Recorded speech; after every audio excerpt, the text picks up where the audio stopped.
Hello, I'm Steve. And I'm Tom. And welcome to Under the Brolly Episode 3, the MyUmbrella podcast in partnership with ShoutOut Radio. Just a reminder of what this podcast is about and why we're doing this. Essentially, the reason why we're doing this is to spread awareness of the lesser talked about LGBT+ identities, sexualities, orientations, and also genders. This month we're talking about homoromanticism. Is that how it's pronounced? Homoromanticism. It's easy for you to say. Basically, we're talking about those people that identify as homoromantic. And as we haven't had any MyUmbrella events recently involving prides and such, because the main pride season doesn't start until the spring, we thought the best people to talk about being homoromantic would be ourselves. Because we're both homoromantic on the asexual spectrum. Now, although Tom said that we haven't actually been to any recent Pride events because Pride season hasn't kicked off, I would like to make a very small shout out to everybody that was at the University of Westminster a couple of weeks back, where the MyUmbrella crew were there for Student Pride 2019, which was a really great little event. We had fantastic take-up from loads of people that came to talk to us and find out more about what we do. And also we had a load of people place pre-orders for our Guide to LGBT+, which is available on our Etsy site. Now you can get to this if you go onto our MyUmbrella webpage, www.myumbrella.org.uk/shop, and you can place a pre-order for the Guide to LGBT+ 2019, which is due to go to print May 2019 as well. So if you want to continue to follow this podcast with Under the Brolly and then find out more about all the different LGBT+ sexualities, orientations, genders and identities, then I would definitely encourage you to order a copy. Anyway, enough about all the plugging to get us donations in to allow us to keep doing this great work. I suppose we better talk to you about what being homoromantic or homoromanticism is. As we found out through making this, homoromanticism is quite a difficult word to say. So basically, being homoromantic is a more complex way of describing yourself as being a romantic person on the asexual spectrum who is romantically attracted to people of the same sex. So for those who may not know, being an asexual person is where you feel no sexual attraction or desire to any other people. However, you may have romantic feelings towards other people, and of course you may be straight, you may be bi, you may be gay, but those feelings won't be sexual. So instead of saying you're an asexual gay man or an asexual lesbian, you might say that you're homoromantic because you're still romantically attracted to people but not sexually.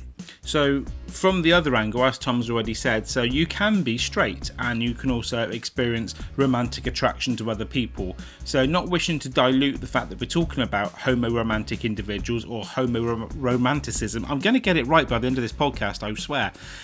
You can also be heteroromantic, which is if you are a straight individual but who is romantically attracted to somebody of the opposite sex.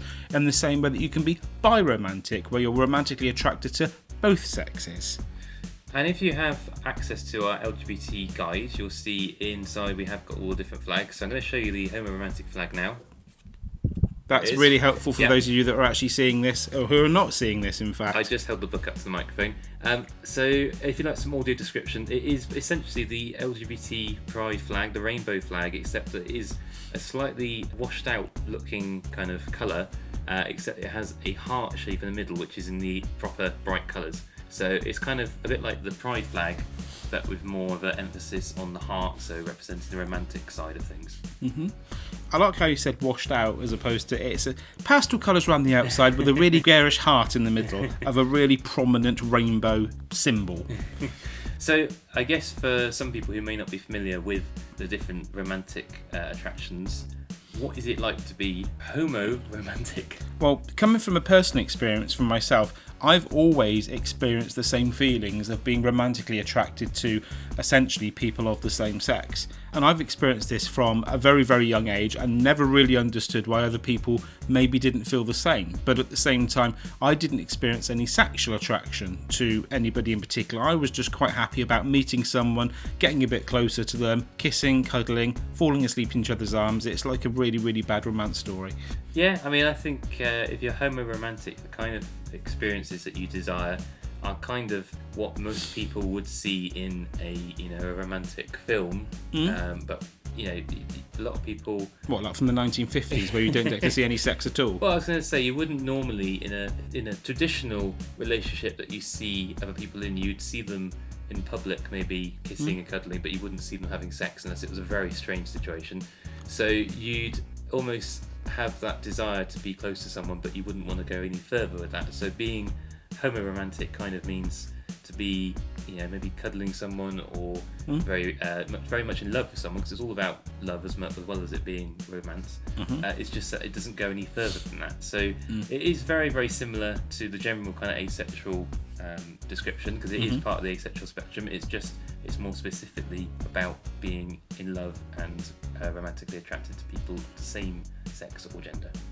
So what's really interesting from the other angle is that we often find that in the situation that myself and Tom are in, being a homoromantic asexual couple, we have experienced individuals who, not from the basis of either lack of understanding or ignorance, but maybe a little bit of closed-mindedness, of struggling to understand how we can love each other when we don't have sex, when we're romantically attracted to each other.